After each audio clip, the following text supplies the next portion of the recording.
In one scene in this movie, NTR Jr. explains why a man goes over to the dark side. The reason he says is mice. Understandably, everyone around him is like, bro, what? He explains the acronym MICE, like the high concept it is, which, if I recall correctly, is money, ideology, corruption, and ego, I think. Everyone in this ultra high level intelligence, best of the best India defense team super group meeting room is like, wow, that is not cringe at all. This man knows what's up. All this and more in War 2 film, acronym WDF.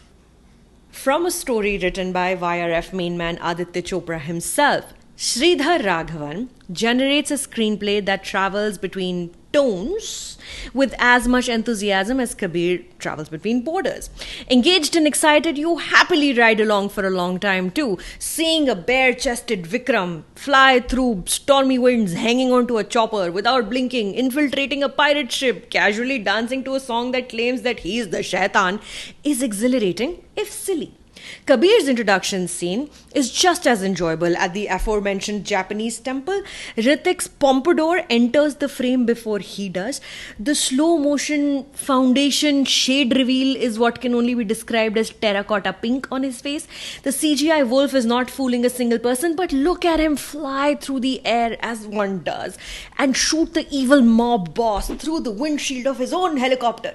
Machismo, yes, but at least there's design, choreography, and muscles on display.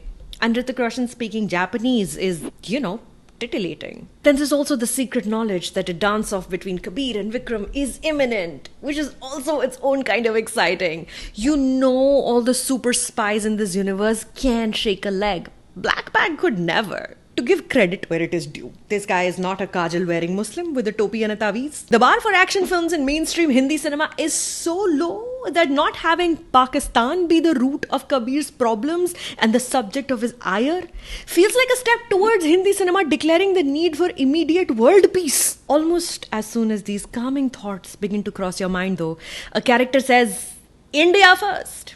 And then another one echoes, and you're brought back to reality that perhaps not hyper, but undeniably nationalism runs through the veins of this film as well. Above all else, it may or may not be interested in talking about or exploring anything else at all.